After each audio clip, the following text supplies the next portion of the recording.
जाऊंगी। अच्छा, पहले तो इन्होंने बात की थी चाइना की, वो कह रहे थे चाइना, तो मुझे उससे याद आया कि आपके जो आका है ना चाइना, एक्सपेंशनिस्ट मूड में तो वो लग रहे हैं, कभी ताइवान के साथ पंगे ले रहे हैं, सॉरी पंगा एज एन इंडियन वर्ड और मैं यूज करूंगी, कभी चाइना के साथ पंगे ले रहे हैं, कभी इसके हांगकांग के साथ पंगे ले रहे हैं, कभी ताइवान के साथ, कभी अरुणाचल में पंगे ले रहे हैं। तो एक्चुअली जो हम कहते हैं ना कि जो एक्सपेंशनिस्ट वाले मूड में है वो चाइना है, और आपकी कंट्री में भी उन्होंने कम बवाल नहीं मचा रखा है। आपकी कंट्री में वो लोन्स देते जा रहे हैं, फिर एक वो वक्त तो आना ही है कि आप खुद उनके गुलाम बनने वाले हैं। तो अगर हमारी कंट्री चाइना को रेजिस्ट कर रही है तो ठीक कर रही है, क्योंकि हमारी कंट्री नहीं चाहती कि हम लोग भी आपकी तरह चाइना के गुलाम बन जाए। फर्स्ट ऑफ ऑल वो बात है। और दूसरी बात, आप अखंड भारत की बात करते हैं, अखंड भारत तो हम सब थे, आप भी अखंड भारत का ही हिस्सा है, आपका मीरपुर भी अखंड भारत का ही हिस्सा है, नेपाल भी अखंड भारत, हमें अटैक करना होता तो हम ये डिवीजन होने ही नहीं देते। पहली बार जो हमने इतने, जो हमारे सब कॉन्टिनेंट में सारे कंट्रीज हैं जिनसे सबसे ज्यादा सुपीरियर हम हैं, हमने इनको हमेशा हेल्प किया है, हमने कभी इनकी मर्यादा को, वो जो कहते हैं ना, इनकी जो बाउंड्रीज को पार नहीं की है। ना हमने कभी नेपाल को अटैक किया है, ना हमने कभी बांग्लादेश को अटैक किया है। और कश्मीर की आप बात करते हैं, वो हमारा हिस्सा है। जस्ट बिकॉज वहां पे मेजॉरिटी मुस्लिम है, इट डजंट मीन कि वो पाकिस्तान का हिस्सा बन जाए। तो ये चीज आपको समझनी चाहिए। और दूसरी बात, आप कह रहे हैं कि मैं अगर वीजा के लिए अप्लाई करूं, आप हमें आने देंगे वहां पे?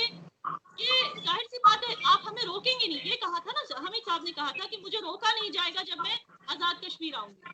मैं भी आपसे कहती हूँ कि जो चंद लोग, मैं बार बार ये कहती हूँ 7 या 8%, अब वो भी कम हो गया है, मे भी 2 या 3% लोग जो चाहते हैं कि पाकिस्तान की हुकूमत हो कश्मीर पे, वो 2 या 3% लोग अगर आजाद कश्मीर जाएंगे, हम भी उन्हें नहीं रोकेंगे। आप प्लीज उन्हें अपने पास बुला लीजिए, क्योंकि उन्होंने जीना हराम कर दिया बाकी कश्मीरियों का, जो एक सेक्युलर डेमोक्रेसी में जीना चाहते हैं, इसका हिस्सा बन के जीना चाहते हैं, उनका जीना हराम कर दिया। तो आप उनको अपने पास बुला लीजिए शौक से।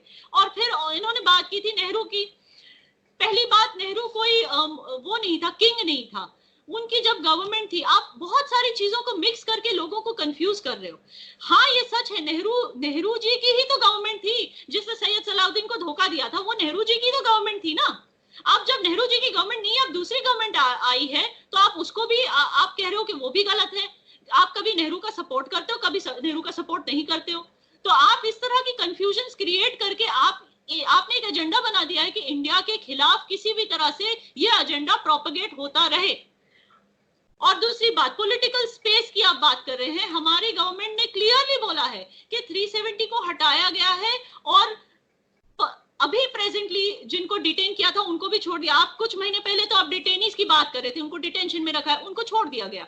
लेकिन हमारी गवर्नमेंट ने क्लियरली बोला है कि जब एक बार वहां सब सेटल हो जाएगा, हम पॉलिटिकल स्पेस फिर से खोलेंगे। वहां पे बहुत सारी यंग और बडिंग पार्टीज अभी भी ग्रो हो रही हैं, जैसे कि जम्मू कश्मीर वर्कर्स पार्टी है, और हमें ये प्रॉमिस किया गया है कि जब वहां पे चीजें थोड़ी स्टेबल हो जाएंगी, वहां पे 4G भी आएगा, वहां पे पॉलिटिकल स्पेस भी खुल जाएगा।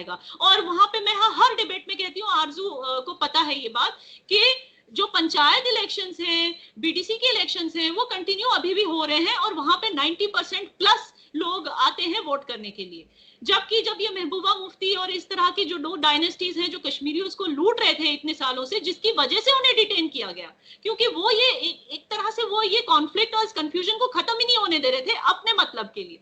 तो जब उनको डिटेन किया गया, अब उनको फ्री भी कर दिया गया है, लेकिन अब नई पार्टीज को स्पेस देने की बात की जा रही है। एवरीथिंग इज, कोई भी चीज हमसे छीनी नहीं जा रही है, हमसे बस पेशेंस रखने के लिए कहा जा रहा है। हम एक सेक्युलर डेमोक्रेसी है, तो ये पॉसिबल ही नहीं है कि हम मुस्लिम्स को मारा जाएगा। वहां पे टेररिस्ट को मारा जाता है, मुस्लिम्स को नहीं मारा जाता।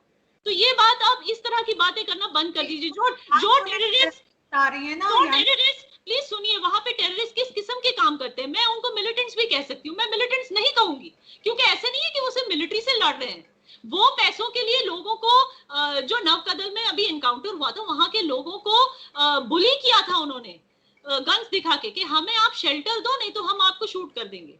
तो इस तरह की बुलिंग होती है। वहां पे मार्केट्स को जलाया जाता है, ट्रक्स को जलाया जाता है, एप्पल ऑर्चर्ड्स को जलाया जाता है। इस तरह लोगों के घरों में घुस के इनोसेंट्स को मारा जाता है, जस्ट बिकॉज वो इंडिया को सपोर्ट करते हैं। इस तरह के लोगों को मारा जा रहा है। उस तरह के लोगों को इंडियन आर्मी मार रही है और मारती रहेगी। ये आप लिख के लीजिए, लेकिन इनसे अगर आप सिंपैथी दिखाएंगे, इसका मतलब कि आप चाहते हैं कि इस तरह के लोग और गन्स उठाएं और हमारे कश्मीर में हमारा ही जीना हराम कर दें। आप ये चाहते हैं, इसलिए आप इस तरह की बातें करते हैं, आप इनको सिंपैथी देते हैं, आप इनको प्रोपेगेट करते हैं इनकी आइडियोलॉजी को, क्योंकि आप चाहते हैं कि ये होता रहे हमारी कश्मीर में, हमारा यूथ इसी तरह बर्बाद होता रहे, हमारे जनरेशन इसी तरह बर्बाद होते रहे, ये आप चाहते हैं। नहीं, पाकिस्तान